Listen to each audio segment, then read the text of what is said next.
جو ایک شرک ہے، جو اٹرنل شرک ہے، اس کے علاوہ کچھ بہت ساری چیزوں کو میں اور آپ اس کو بھی شرک کہتے ہیں. اس کی میں مثال آپ کو دے دوں گی ابھی.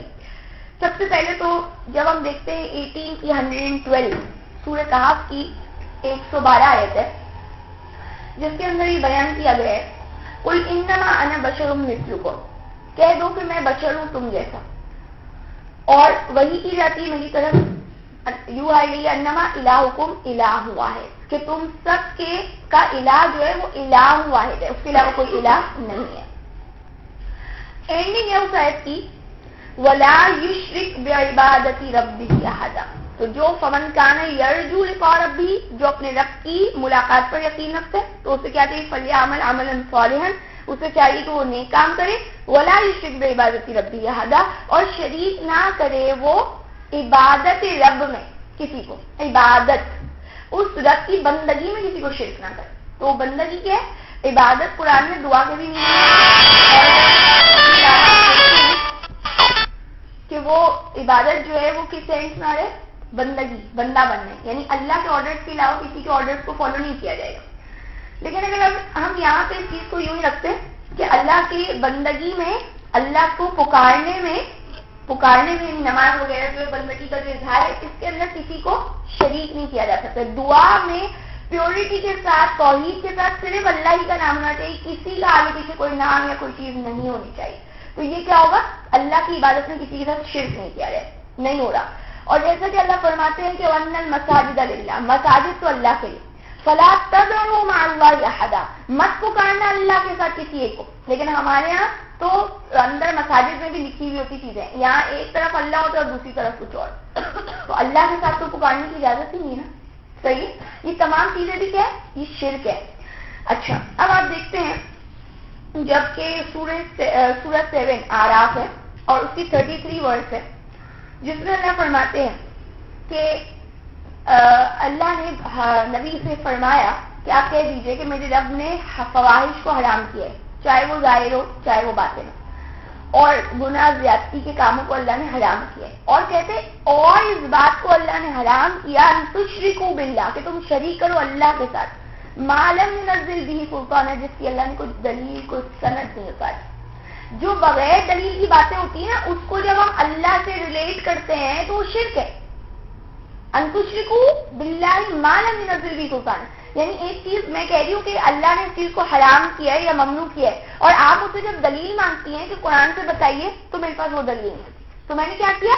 جو غیر اللہ کا کال تھا میں نے وہ اللہ کے کال کے ساتھ ملا دیا، اور اس میں پارٹنرشپنگ یوں کر دی کہ میں نے بولا اللہ کے تو تھے احکامات جو اللہ نے اتارے ہیں قرآن میں، لیکن اس کے علاوہ بھی کچھ احکامات ایسے ہوتے ہیں جو لوگوں کو بھی اللہ نے اتھارٹی دے دی ہے. تو شرک ہو گیا نا، کہ وہ بھی کیا آپ مجھے اور آپ کو بتائیں گے کہ کیا ہے اور کیا نہیں، یا میں اور آپ اپنی طرف سے کوئی چیز بغیر کسی صنعت کے اور ازیوم کر لیں گے کہ ہاں بھائی یہ بھی گناہ ہوتا ہے اور اس کو بھی گناہ ہونا چاہیے، اس کو بھی ثواب ہونا چاہیے. تو یہ کیا ہے؟ یہ تمام چیزیں شرک کے دائرے میں ہیں، یعنی دلیل کے بغیر اب جو بھی بات کو دین بنائے وہ شرک. صحیح. اس کے بعد جب ہم دیکھتے ہیں آیت نمبر 42 ہے، 40 کی مومن سورہ ہے، اس میں وہ بندہ جو ہے، بندہ مومن کہہ رہے کہ تدعوننی لیکفر باللہ، تم مجھے بلا رہے ہو کہ میں کفر کروں اللہ کا، واشرک بہ ما لیس لی بہ علم، اور میں شریک کروں اس اللہ کے ساتھ ان کو بڑا بنا لوں جس کا مجھے کوئی علم نہیں دیا گیا. دیکھ رہے وہ کیا کہہ رہے کہ تم لوگ فرعون اور آل فرعون، تم لوگ جس طریقوں پہ چل رہے ہو نا اس کا کوئی علم نہیں ہے، اس کی کوئی بنیاد نہیں ہے، کوئی نالج اللہ کے پاس تو اس کی آئی نہیں ہے، تو تم مجھے کہاں بلا رہے؟ تم مجھے آپ کی طرف بلا رہے، میں کیسے شریک کر لوں جس کے ساتھ کوئی علم نہیں ہے؟ یعنی وہ علم جو اللہ نے مجھے اور آپ کو نہیں دیا ہے، اور میں اور آپ اس کو اللہ کا علم جب کہتے ہیں تو کہہ رہے ہیں شرک ہے. اور وہ بندہ کہہ رہی اسی وہ کہہ رہے ہیں کیونکہ آپ کا ہمارا پورا نظام ہی درہم برہم ہو جائے گا دین کے اعتبار سے جب میں اور آپ ہر اس بات کو ماننا شروع کر دیں گے جو اللہ کے علاوہ کی بات ہے، اور لوگ بولنا شروع کر دیں گے، صرف ایموشنلی آپ کے اوپر پریشر ڈالیں گے. تو کیوں تم کیا اپنے معبودوں کو چھوڑ دو؟ تو کیوں تم اپنے رسم و رواج کو چھوڑ دو گے؟ تو اس بندے نے یہ بولا کہ میں یہ شرک نہیں کر سکتا. صحیح. یعنی یہ دونوں اگر آپ دیکھ لیں، ایک علم اور ایک دلیل، دونوں کے لیے الگ الگ ورڈ ہے، سلطان اور علم کا ورڈ ہے، یعنی ان کے ساتھ شرک ہو رہا ہے. پھر ہم دیکھتے ہیں کہ اللہ فرماتے ہیں 18 کی 26 میں، یہ کہف کی 26 میں کہ وَلَا يُشْرِكُ فِي حُکْمِهِ أَحَدًا، نہیں شریک ٹھہراتا وہ اللہ اپنے حکم میں کسی ایک کو. حکم کے اللہ کے آرڈر احکامات. کچھ اس کا میننگ یوں کیا گیا حکم مطلب بادشاہت. تو بادشاہت آیت نمبر 26. تو حکم کیا ہے؟ یعنی فیصلہ. تو اللہ کے فیصلوں میں کوئی اللہ کسی کو شریک نہیں کرتے. آج آپ مجھے بتائیے قرآن کے اندر ایک فیصلہ لکھا ہوتا ہے, پھر بھی ہم کہتے نہیں ہم تو دوسری سورسز سے جا کے پڑھیں گے پورا, اس کے بعد ہم اس نتیجے میں پہنچیں گے کہ کیا فیصلہ کریں. حالانکہ آپ دیکھ لو ان کو یہ بولا جا رہا ہے اس دور میں بھی کہ آؤ جب اللہ رسول تمہیں بلا رہے ہیں اس فیصلے کی طرف, تو وہ نہیں لیتے تھے فیصلہ. اور وہ فیصلہ کیا ہوتا تھا؟ قرآن سے ہوتا تھا. تو ہمارے یہاں تو پہلے قرآن کی آیت پڑھی جاتی, پھر اس کو بولا جاتا نہیں یہ منسوخ ہو گئی اور یہ والی روایت ہے, اس کے اوپر عمل کیا جائے گا. اللہ کہہ رہے میری یہ اتھارٹی ہے, میں احکامات صادر کرتا ہوں, میں اس کے اندر کسی کو شریک نہیں کرتا. اور ہمارے یہاں کیا ہوتا ہے مسالک وہ اس چیز کا فتویٰ دے رہے ہوتے یا ہمارے یہاں علماء اس چیز کا فتویٰ دے رہے ہوتے. جب اللہ نے ایک بات کہہ دی تو فتوے کی گنجائش کیا رہتی ہے؟ یعنی یہ شرک سے ہم نکل ہی نہیں پا رہے. یہ پتا نہیں کیا بات ہے کہ ہمارے دماغ سے یہ بات نکلتی ہی نہیں ہے کہ اگر یہ چیز قرآن میں بیان ہو گئی تو پھر آپ دوسرا کوشچن کرتے کیسے کہ نہیں اگر یہ یوں ہے تو صحیح ہے اور وہ ہے تو صحیح. اس کی کوئی گنجائش نہیں ہے. یہ اصل میں یہ امپورٹنٹ قرآن کی بیٹھ ہی نہیں رہی کہ قرآن جو ہے نا وہ کچھ ایکسٹراڈنری بک ہے, اس کی کوئی پلیس ہی نہیں سکتا. آپ میں اور آپ جب یہ اللہ کا حکم نامہ ہے قرآن, اس کے ساتھ جب دوسری کتاب رکھتے اور کہتے یہ دونوں برابر ہیں, تو یہ شرک نہیں ہے کیا؟ اللہ کے حکم میں شرک نہیں ہوگا کیا؟ یہ ہوگا ہی نہیں ہوگا. اس کے بعد دیکھیے آگے دیکھتے ہیں 39 کی 38 میں بتاتے ہیں سورہ زمر کی کہ کل افرأیتم ما تدعون من دون اللہ, کہہ دو اے نبی تمہاری کیا رائے کہ کیا تم پکارتے ہو اللہ کے مقابلے میں ان ارادنی اللہ بدر, اگر اللہ نے ارادہ کر لیا مجھ سے مجھے تکلیف دینے کا, کیا وہ معبود ایسے ہیں جو کاشفات الضر میری تکلیف کو ہٹا سکتے ہیں؟ اے نبی کہہ دیجیے مجھے تو اللہ ہی کافی ہے. اب بظاہرہ بولیں گے کیا بات بتائی جائے؟ کہا یہ جا رہا ہے کہ جن کو تم اللہ کے علاوہ پکار رہے ہو تو مجھے بتاؤ کیا یہ تمہارا جو ہے پرابلمس کو سالو کر سکتے, تمہاری پرابلم کو دور کر سکتے میری اور تمہاری؟ اگر اللہ نے مجھے تکلیف دینا چاہی ہے وہ پرابلم تو دور ہو ہی نہیں سکے گی. اس کا مطلب اگر ہم یہ سمجھتے ہیں کہ اللہ کے علاوہ بھی کوئی تکلیف کال کرتا ہے, یہ شرک ہے. صحیح. سب سے بڑا شرک ایک اور جو آپ ابھی پڑھیں گے, اس کی انشاءاللہ اگلی آیت میں بھی پڑھیں گے, جس کو کلیئر ہو جائے گا جو بالکل ٹپیکل جو شرک ہوتا ہے وہ کیا ہوتا ہے. صحیح. اچھا, تو اس کا مطلب اللہ کے علاوہ کسی کو نقصان اور نفع کا مالک سمجھنا شرک ہے. آگے آپ دیکھتے ہیں آیت نمبر 39 جو ہے, سورت نمبر 39, یہ جو زمر سورہ ہے اس کے اندر 49 آیت میں ایک بات بولی گئی ہے کہ اللہ کو بندہ پکارتا ہے جب اس کے اوپر تکلیفیں آتی ہے. تو علامت انسان دل تعانا, اللہ کہتے ہیں ثم اذا خولناه نعمتا منا, پھر ہم اس کو اپنی طرف سے نعمت عطا کر دیتے ہیں. تو بندہ کیا کہتے ہیں انما اوتیتہ علی علم, یہ تو مجھے میرے علم کی بنا پر ملا ہے. صحیح ہے. بل یا فتنہ, اللہ کہتے ہیں تو یہ آزمائش چیز کے لیے, لیکن لوگوں کی اکثریت جانتی ہیں. یعنی اللہ ایک چیز دے اور آپ کلیم کریں گے مجھے میرے علم کی بنا پہ ملا ہے, تو آپ نے علم کو اللہ کے ساتھ کیا کر دیا, پارٹنرشپنگ کر دی. اور وہ کس کا علم؟ اللہ کا نہیں, آپ کا علم. اس کی بنا پر آپ کو یہ چیزیں ملی. یہ تکبر جو تھا آپ کا, مانگا اللہ سے تھا, آپ نے دیا اللہ نے آپ کو, اور اب آپ کیا کہتے ہو مجھے میرے علم کی بنا پر ملا ہے. وہاں پہ کچھ لکھا ہوا نہیں کہ شرک ہے.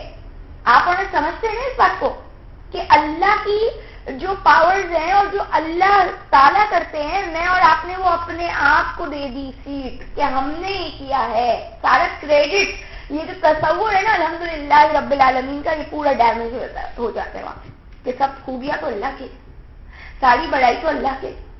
صحیح. تو یہ فخر, یہ تکبر, یہ کیا ہے؟ اس کا شرک ہے. اس کے بعد آپ دیکھیں گے کہ آیت نمبر 43 ہے 25 کی, اور اس کے اندر ہے کہ ارأیت من اتخذ الہہ ہوا, کہ آپ نے دیکھا اس شخص کو جس نے جو ہے اپنی خواہشات کو ہی اپنا معبود بنا لیا. یہ سورہ فرقان میں آپ پڑھیں گے انشاءاللہ کہ اپنی خواہشات کو اپنا معبود بنا لینا, کہ ہر کام وہی کرنا جو ہمارا دل چاہے, ہماری خواہش بولے, اور اس وقت اللہ کے کاموں کو پیچھے چھوڑ دینا. یہ کیا میں اور آپ نہیں کرتے؟ عام حالات میں اپنی خواہش کی پیروی اگر پورے طریقے سے نہیں تو کچھ نہ کچھ طریقے سے تو ہم اپنی خواہش پہ چل رہے ہوتے نا, جہاں اللہ کا حکم نہیں ہوتا. جہاں پہ کیا ہوتی ہے وہ گناہ کی بات ہوتی ہے. تو جب ہم وہ اپنی خواہش ہوتی ہے اس کے اندر اور اللہ کا حکم پیچھے چھوڑتے ہیں تو پھر وہ کس دائرے میں آتے ہیں؟ کیا وہ اس وقت اپنی خواہش کو اپنا معبود نہیں بنا چکے ہوتے؟ تو یہ شرک ہم کر رہے ہیں ایک چھوٹے لیول پر. اگر آپ دیکھیں تو ہم اس آیت کو اس طرح سے سمجھیں گے جو اللہ فرماتے ہیں وہ لوگ جو آپ نے پڑھا بھی تھا پیچھے ان تجتنبوا وہ کبائر ما تنہون، اگر تم بچوں کے بڑوں سے جن سے تم روکے جا رہے ہو تو نکفر عنکم سیئاتکم، ہم تم سے دور کر دیں گے تمہاری برائی. اور جو یہاں پہ لکھی ہوئی ہے بات کہ اللہ شرک کے علاوہ کو بخش دیں گے، بظاہر یہ شرک ہی نظر آ رہے ہیں لیکن یہ خواہش کو اپنا معبود بنانے کی مثال آپ کو فرعون کی ملتی ہے. اللہ تعالیٰ دوسری جگہ پہ کہتے ہیں کہ وہ جو لوگ جن کے پاس نبی علم لے کر آئے سب کچھ لے کر آئے اس کے باوجود انہوں نے بولا ہم نے اپنے معبودوں کو نہیں چھوڑنا، تو اللہ نے کہا انہوں نے اپنی خواہش کو اپنا معبود بنا لیا. یعنی اس کے کانٹیکسٹ یہ ہے. تو انہوں نے اپنی خواہش کو کیا معبود بنایا کہ معبود بھی کچھ نہیں ہے، ان کا خود ہی دل چاہتا ہے. جیسا کہ انہوں نے بچہ پرستی کی تھی تو وہ ایک طرف شرک تھا اور دوسری طرف ان کی خواہشات کا بھی شرک تھا کہ اپنی خواہش کو ہی معبود بنایا ہوگا. صحیح ہے. اچھا بات یہاں پہ یہ ہے کہ اب میں اور آپ یہ جو کبائر الاسم ہے جو بے پردگی ہے یا ہمارے غیبت ہم کر لیتے ہیں یا ہم کوئی اور گناہ کرتے ہیں تو بظاہر تو اپنی خواہش کے ہی اتباع کر رہے ہوتے ہیں، اللہ کا حکم نہیں مان رہے ہوتے اس وقت. تو اب یہ جو ہم نے کام کیا یہ اعتراض ہے یا کوئی بھی چھوٹے لیول پہ اعتراض ہے. اب یہ بندہ تو کہہ رہا ہے مجھے میری علم کی بنا پہ ملے اور ہم چھوٹے لیول پہ کچھ تھوڑا سا اعتراض ہے، ہمارے اندر ایک کوئی فخر چل جاتا. تو یہ تمام چیزیں یہ ہے کہ دیکھی جائیں گی کہ اللہ دیکھیں کتنے بڑے لیول پہ کیے، کبائر کے لیول پر ہے یا چھوٹے لیول پر ہے، تو پھر اللہ دور کر دیں گے جو اللہ چاہیں گے. اور جو یہاں پہ بولے جا رہے ہیں اس کے علاوہ جو بھی ہے تو کیا اللہ حرام معاف کر دیں گے؟ اس کے علاوہ جو شرک کی اگر آپ بات کریں تو کیا اللہ حرام معاف کر دیں گے؟ تو سمجھنے والی بات ہے جو بندہ حرام کر رہا ہے کیا وہ خود شرک کا مرتکب نہیں ہو رہا ایک طریقے سے کہ وہ اللہ کے حکم میں شرک کرے؟ اللہ کا حکم ہے کہ یہ چیز نہیں کھانی ہے اور وہ کھا رہے. صحیح ہے. اسی طریقے سے وہ اتنا بڑا کبائر الاسم کر رہا ہے کہ وہ اپنی خواہش کا ہی جو ہے نا اتباع کرنے والا اور اپنی خواہش کو معبود بنانے والا بن گیا. اور جس طریقے سے اللہ نے کہا کہ ان کے دلوں کے اندر بچڑی کی محبت پلا دی گئی تھی تو وہ جو دنیا کی اتنی محبت کہ جس میں اللہ کی محبت پیچھے رہ جائے، جو آپ نے سورہ بقرہ میں پڑھا تھا کہ وہ لوگ جنہوں نے انداز بنا دیے جو جن سے وہ محبت کرتے ہیں جیسے اللہ سے محبت کرنی چاہیے یا اس سے بھی زیادہ محبت، تو یہ کیا ہے؟ انداز بنانا ہے، یہ شریک ٹھہرانا ہے. اس کے لیے دوسرا ورڈ جو قرآن نے دیا.